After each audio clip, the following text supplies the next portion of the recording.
Hello, Mr. Mobility here once again. In the last several years, the world of smartphones got pretty boring. With the arrival of capacitive touchscreen on phones, we began a mad race towards flat slabs. And flat slabs we got. Scroll, tap, tap, scroll, tap, tap. Phones became boring. For those of you who are not old enough to have experienced the kind of excitement that we had back in the day, let me share a few with you. We had regular phones with a slider. Really cool, right? The phone call comes in and you slide and take your call.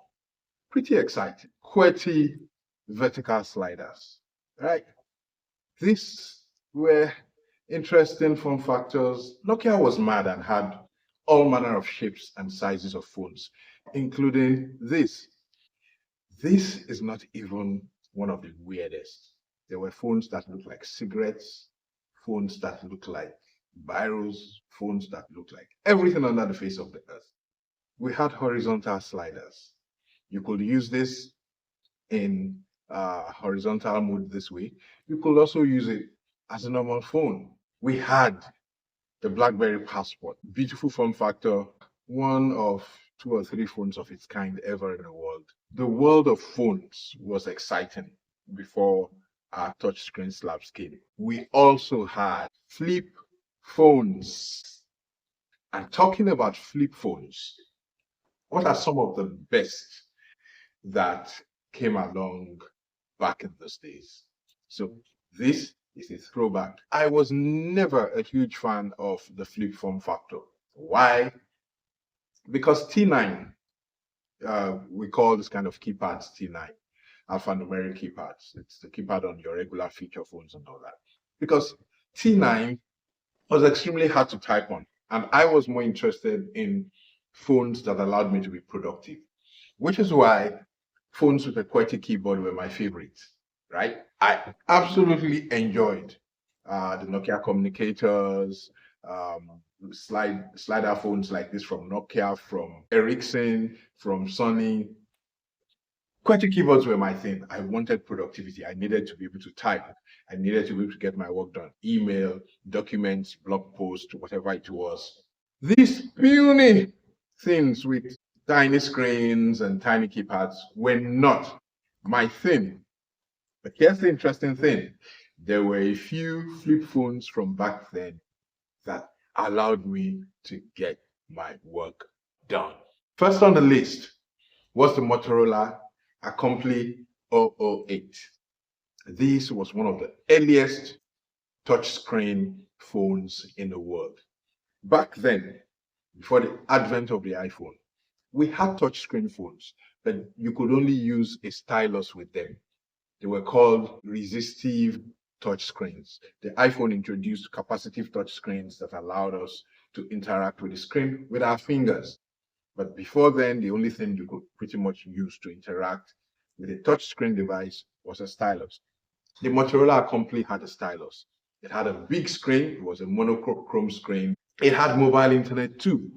And even back then, as far back as 2002, when it was released, I was able to use it, configure my email on it, get my work done on it. It was a fantastic device, and it was cool. It was one of the most advanced mobile phones of its time.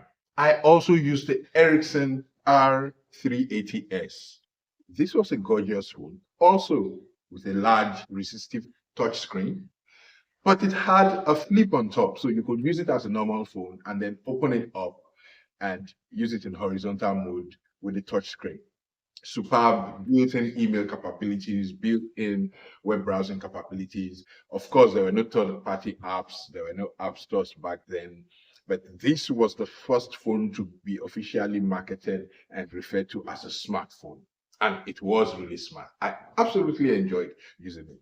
It had an infrared blaster that allowed you to share your internet with another phone. Yes, back then, the only way you could share your internet with another phone was via infrared.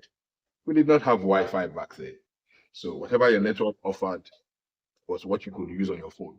Next on my list was the Ericson T28. Okay, so the Ericsson T28 was really solid. But it was one of those tiny phones. It was extremely tiny. When you opened up the flip, the screen allowed you to only read 1 or 2 lines of text. It was that tiny. The keyboard was tiny. I think I must have been bored, or I was intrigued. Let's see how good this tiny phone really is. And so I decided to buy the Ericson T28. I had fun using it as much as I could. It wasn't a very productive phone, but it was one of the finest flip phones back in its day. Next on the list, the Motorola Razr V3. That's the guy I've been holding in my hand for the past few minutes. Okay, so the Razr V3 went on to become one of the most popular flip phones ever in the history of mobile phones. In the United States and Canada, it was a runaway hit. Everybody wanted one. What was so special about it? There was really nothing special in terms of functionality. It didn't offer any advanced features over and above the flip phones of the time, but it was slim. It was the slimmest thing ever. And this iconic keyboard, like it was etched, like the keys were etched into a slab of metal or plastic or whatever. Solid build materials, slim profile, lightweight.